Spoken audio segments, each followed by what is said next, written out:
In today's video, we will explain the game of chess, from understanding the pieces, moves, rules, and basic strategies to start winning games. By the end of this video, you'll know how to play chess with confidence. So grab a board if you have one nearby, and let's dive in. Step 1.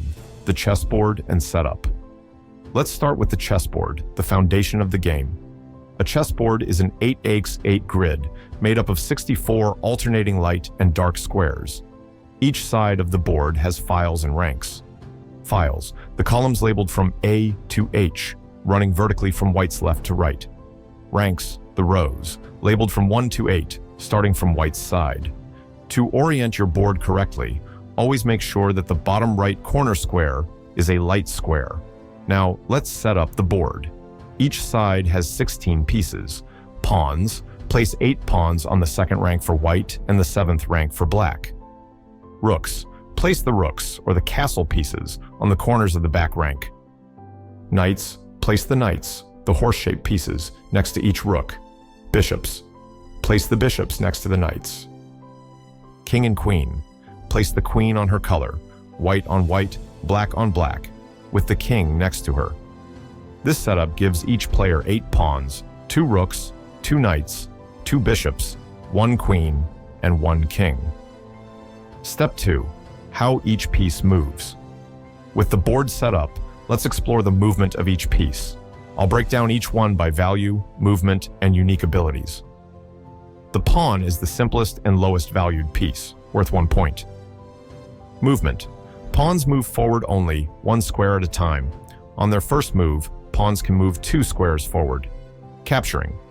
Unlike their movement, pawns capture diagonally, moving 1 square forward and diagonally to capture an opponent's piece. Promotion.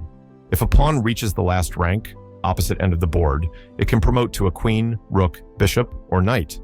Most players promote to a queen because it's the most powerful piece. En passant. A unique rule where if an opponent's pawn moves 2 squares forward from its starting position, landing beside your pawn, you have the option to capture it in passing on the next move. The knight is a unique piece worth 3 points. Movement.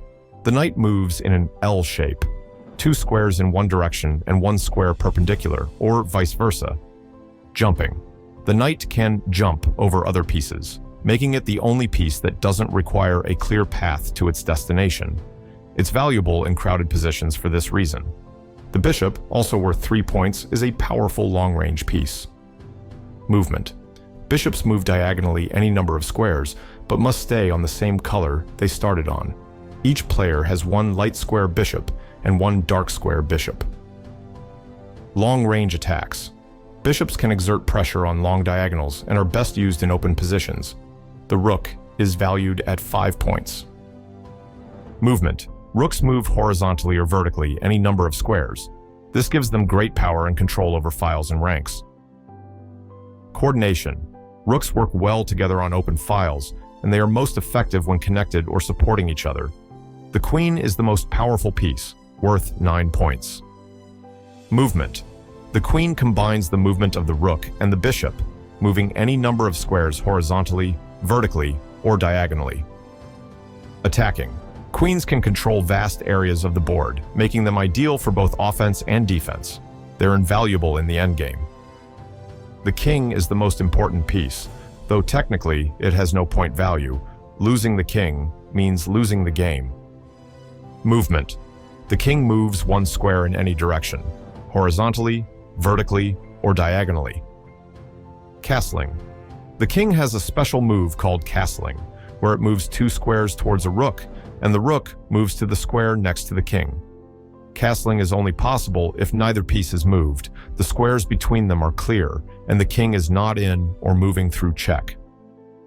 Step 3. Attack, defense, and capturing. Chess is about controlling space and creating threats.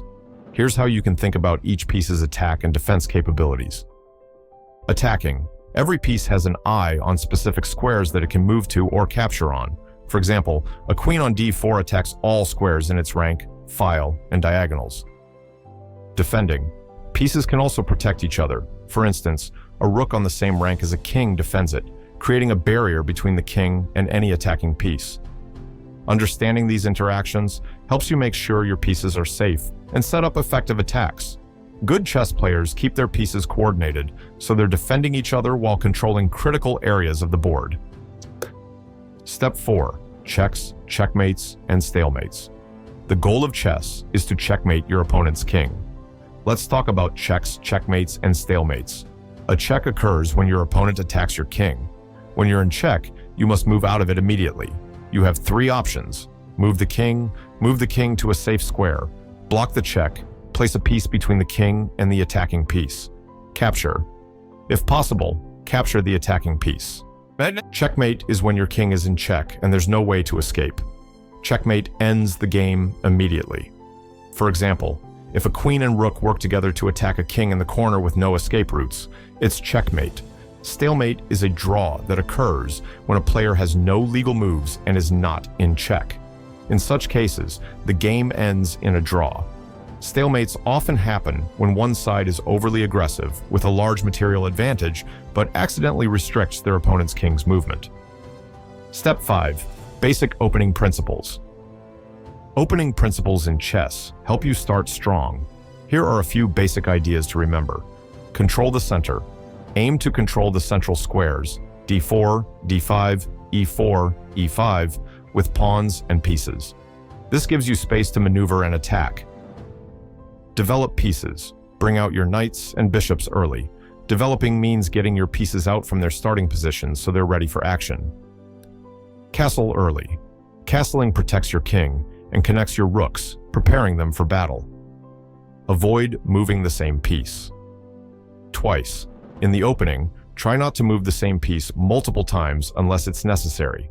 This helps you develop all your pieces quickly. A classic opening move for white is 1. e4, pushing the king's pawn 2 squares forward, which controls the center and opens lines for the queen and bishop.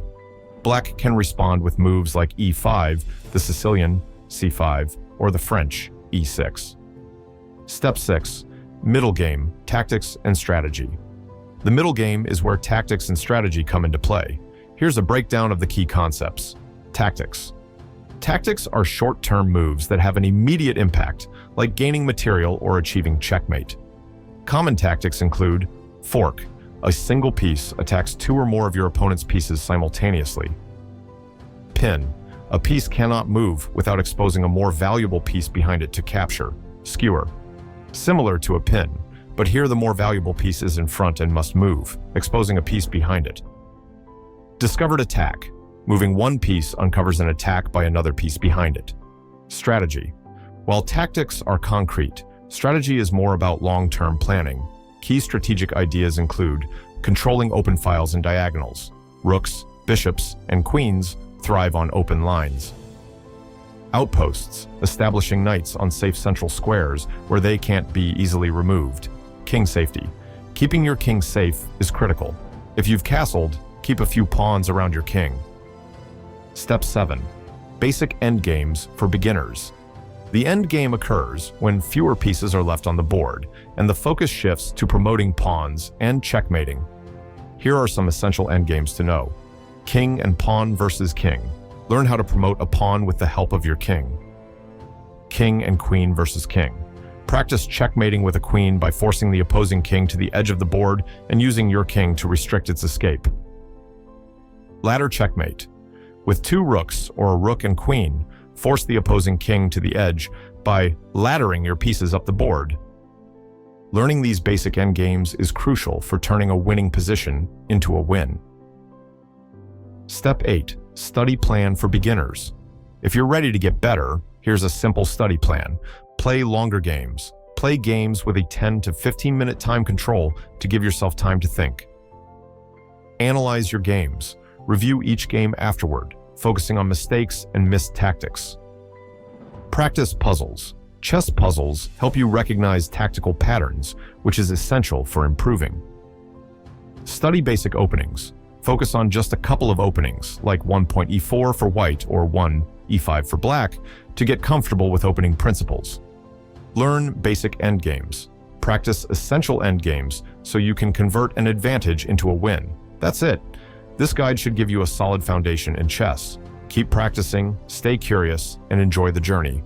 If you found this helpful, please like, subscribe, and leave any questions in the comments. Happy playing, and welcome to the world of chess.